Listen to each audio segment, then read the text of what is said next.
कार्यक्रम के पुण्यार्चक हैं परम गुरु भक्त परिवार।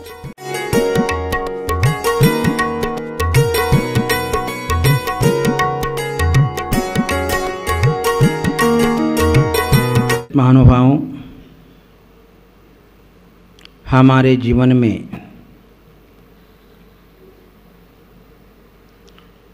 धैर्य नहीं होने के कारण हमारा मन चंचल हो जाया करता है।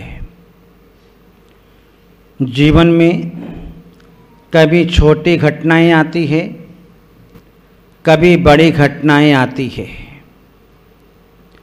छोटी घटना में तो और भी व्यक्ति अपने आप को संभाल लेता है, लेकिन जब बड़ी बड़ी घटनाएं आती है तो व्यक्ति अपने धैर्य को भी खो बैठता है। हम देखते हैं इस पृथ्वी पर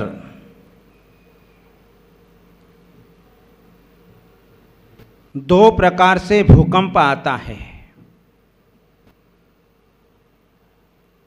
एक तो जिस समय तीर्थंकर प्रभु का जन्म होता है उस समय भूकंप आता है, और दूसरा पृथ्वी पर भूकंप आता है। जब तीर्थंकर प्रभु का जन्म होता है, पृथ्वी कंपायमान होने लगती है। झूले के समान पृथ्वी झूलती हुई दिखाई देती है, लेकिन उस समय सारे प्राणियों के चेहरे मुस्कुराते हुए नजर आते हैं। उस समय सबके मन में प्रसन्नता उत्पन्न होती है।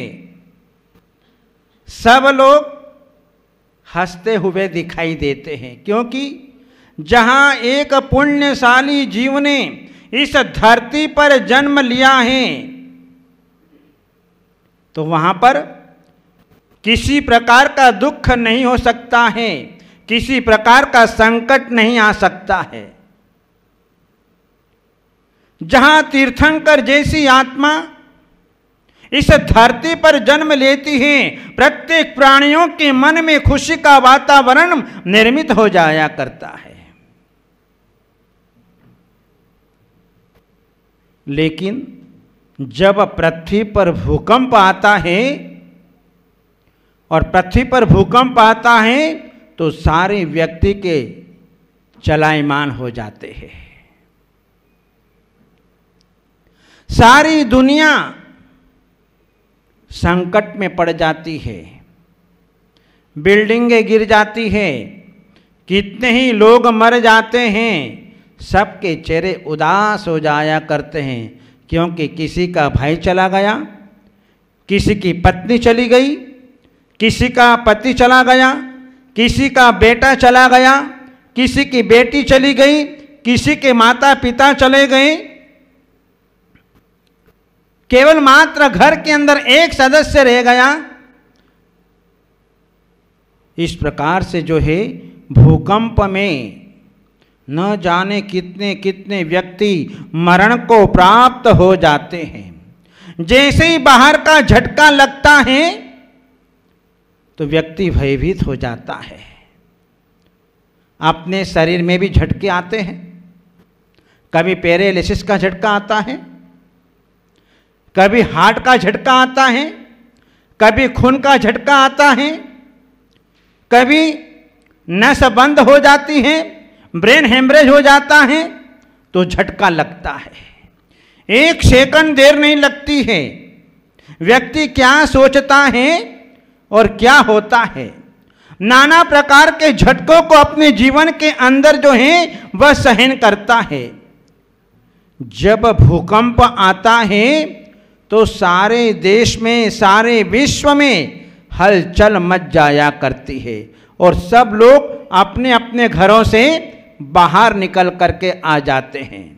और ज़्यादा करके भूकंप आते हैं तुम्हारे आसाम, बंगाल, नेपाल, बिहार, तुम्हारे गुजरात, ऐसे स्थानों में जो है ज़्यादा भूकंप आते हैं, जहाँ पर पाप की प्रवृत्ति ज़्यादा होती है, ऐसे क्षेत्रों में, विदेशों में चले जाओ, वहाँ पर भी भूकंप आता है, क्योंकि व्यक्ति को अपने पाप कर्म का फल भुगतना पड़ता है। तो ऐसे निमित्त व्यक्ति को अपने जीवन के अंदर मिला करते हैं, जिसके कारण उसे अपने कर्मों का फल भुगतना होता है। भूकंप आता है, परिवार में आता है, एक के बाद एक के बाद एक के बाद कुछ न कुछ घटना होती रहती है, चलती रहती है। व्यक्ति आकुल व्याकुल हो जाता है, व्यक्ति भयभीत हो जाता है।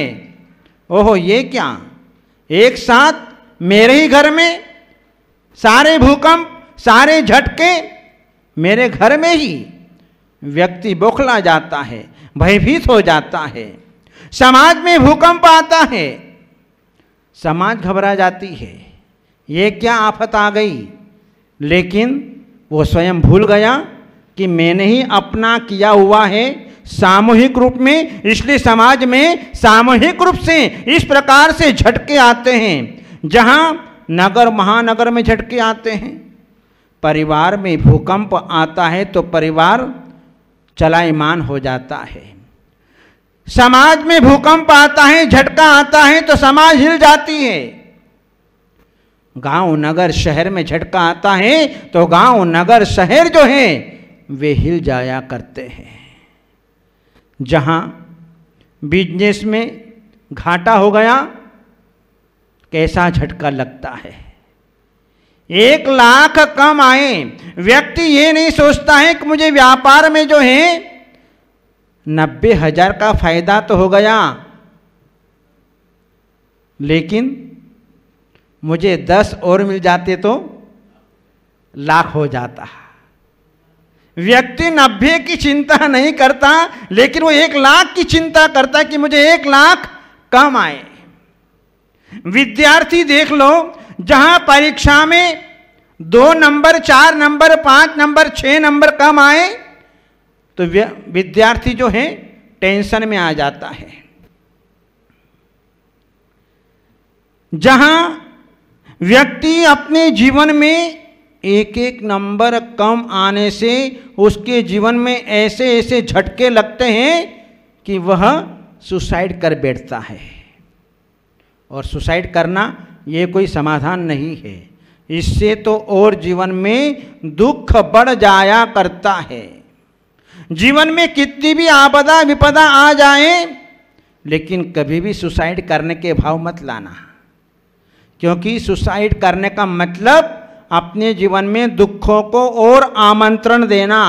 5 मिनट धैर्य रख लेना, बस अपने आप जो है आपका क्रोध शांत हो जाएगा और आप अपने जीवन में शांत हो जाएंगे। तो जो विचार कर रहे थे, खोटे परिणाम कर रहे थे, वे सब समाप्त हो जाएंगे। जहां हवा,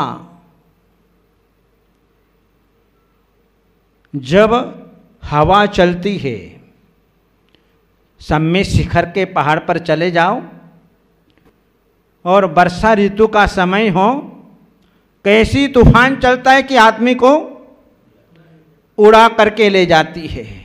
ऐसी भयंकर हवा जब चलती है तब व्यक्ति को भय पैदा हो जाता है कि अब हमारा जीवन सुरक्षित नहीं रहेगा।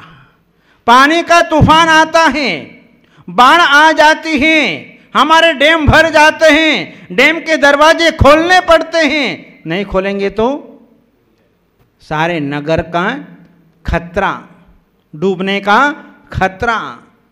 ऐसे ऐसे झटके व्यक्ति के जीवन में आते हैं। एक्सीडेंट हो जाता है, उसका झटका व्यक्ति को अपने जीवन के अंदर सहन करना पड़ता है। नाना प्रकार के झटके व्यक्ति के जीवन में आते हैं। बाहर के झटके की चिंता हमको होती है, लेकिन हमारे भीतर बड़े बड़े भूकंप आ रहे हैं, उसकी हम कोई चिंता नहीं करते हैं। और वे भूकंप कोई सामान्य भूकंप नहीं है। हमारे भीतर भी जो है कर्मों का बहुत बड़ा भूकंप आता है, जिसके कारण हमारी आत्मा विचलित हो जाती है, चलायमान हो जाती है, लेकिन फिर भी उसकी हमें कोई चिंता नहीं होती है। शरीर के मरने की हमें चिंता होती है, क्योंकि शरीर हमको दिखाई देता है, आत्मा तो दिखाई नहीं देती है, क्योंकि आत्मा तो सूक्ष्म है, आत्मा तो अमूर्तिक है, आत्मा तो ज्ञाता दृष्टा है, वो हमको दिखने में आती ही नहीं है। आत्मा का अवलोकन तो कब होगा? जब अपनी दृष्टि को अपने भीतर ले जाएगा भगवान की तरह, तब कहीं जाकर के आत्मा का अनुभव अपने जीवन में कर पाएगा, वह अन्यथा आत्मा नहीं दिखाई देने वाली। जिस प्रकार से हमें अपने माथे का दर्द नहीं दिखाई देता, उसी प्रकार से हमें अपने जीवन में आत्मा नहीं दिखाई देती है। उस आत्मा को देखने के लिए विशिष्ट दृष्टि चाहिए। जब विशेष दृष्टि उसके पास में होती है, तब कहीं जाकर के आत्मा नजर आती है। लेकिन संसारी प्राणियों को तो मात्र केवल शरीर ही शरीर दिखाई देता है। शरीर मर रहा है, शरीर जन्म ले रहा है, शरीर रोगी हो रहा है, उसकी चिंता कर रहा है, उस शरीर के ऊपर भूकंप आया है, नाना प्रकार की बीमारी आई है, उसको देख करके अपने जीवन में शरीर के मरने की चिंता कर रहा है। लेकिन मेरी आत्मा मर रही है, इसका कोई चिंता नहीं करता है। आदमी मर जाता है, यदि मरना तो है ही, चाहे आज मरो, चाहे कल मरो, चाहे 10 साल बाद, 20 साल बाद, 50 साल बाद, 100 साल बाद, मरना तो सबको ही है। क्योंकि जन्म लिया है तो मरना तो जरूरी है। जहाँ संयोग है वहाँ वियोग है, जहाँ जन्म है वहाँ मृत्यु अवश्यंभावी है। लेकिन यदि हम सम्य शिखर की वंदना करते करते, भगवान की भक्ति करते करते, पूजा करते करते, अभिषेक करते करते, तीर्थों की वंदना करते करते मर जाते हैं, तो हमारा सारा का सारा शुभ ही हो जाता है। इसलिए हमें वहाँ पर दुख नहीं होता है। और आदमी यदि घर में मर जाए तो कितना दुख होता है, कितनी पीड़ा होती है। आर्त ध्यान करते करते मरण हो गया, खाते खाते मरण हो गया, रोते रोते मरण हो गया, कषाय करते करते मरण हो गया, तो दुर्गति के पात्र बन जाया करते हैं। जब जब भी जीवन में झटके आते हैं, उस समय यदि हमारी सत्ता में पुण्य होता है तो नमोकार मंत्र भी याद आ जाता है, और यदि सत्ता में पुण्य नहीं होता है तो नमोकार मंत्र को भी भूल जाएंगे। इसलिए अपने जीवन में ऐसा पुण्य कमा लो कि जो है हम अपने जीवन में मरते दम, मरते समय हमें नमोकार मंत्र याद आ जाए। बाकी किसी की याद ना आए तो चल जाएगा, लेकिन नमोकार मंत्र की याद आ गई तो बस हमारे जीवन का कल्याण हो गया। ये झटका यदि हमारे जीवन में आ जाए कि मरते समय नमोकार मंत्र गिनते गिनते, नमोकार मंत्र का उच्चारण करते करते हम अपने जीवन में अपनी पर्याय को जो है सफल कर सकते हैं।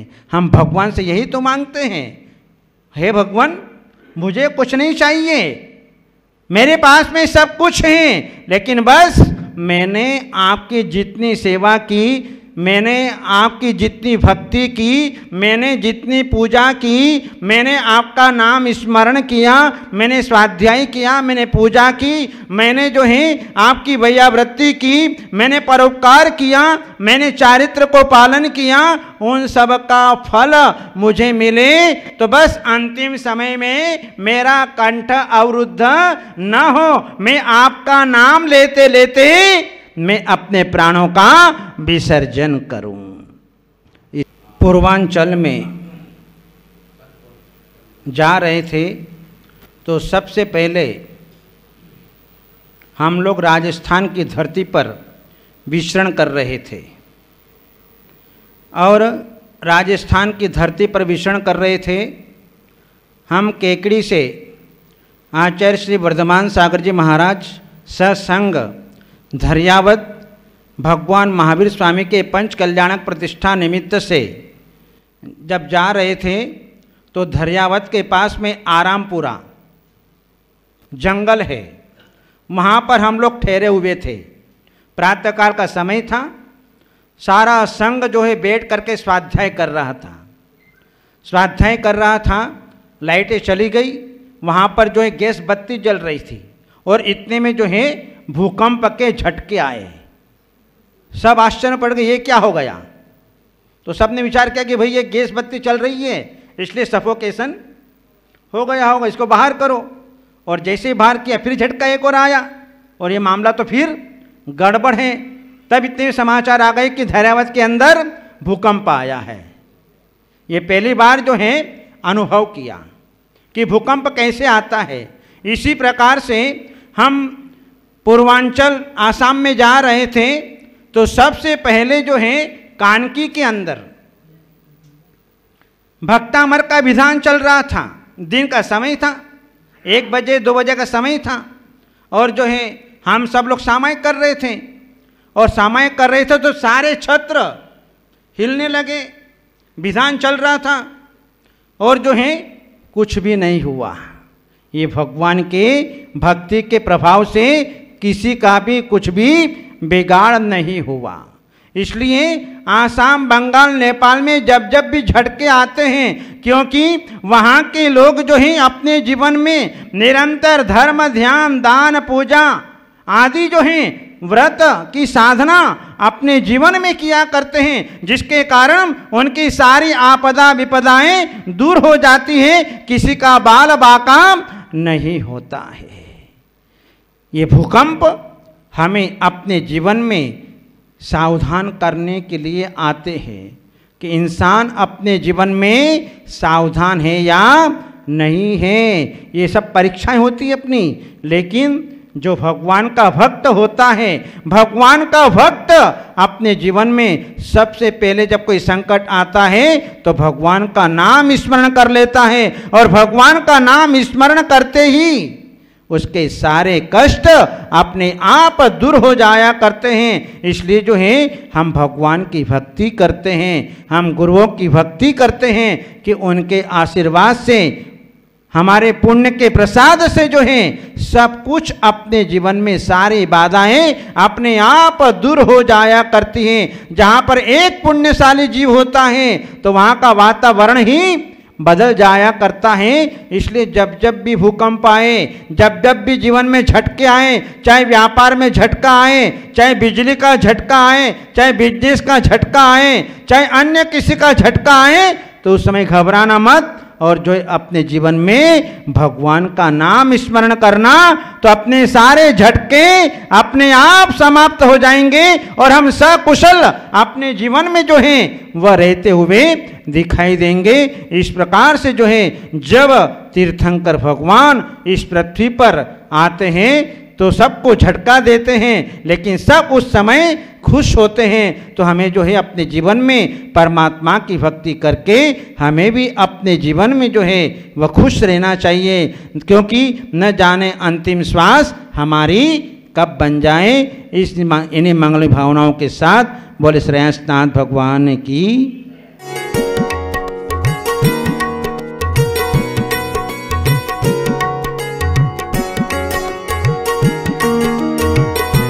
इस कार्यक्रम के पुण्यार्चक थे परम गुरु भक्त परिवार।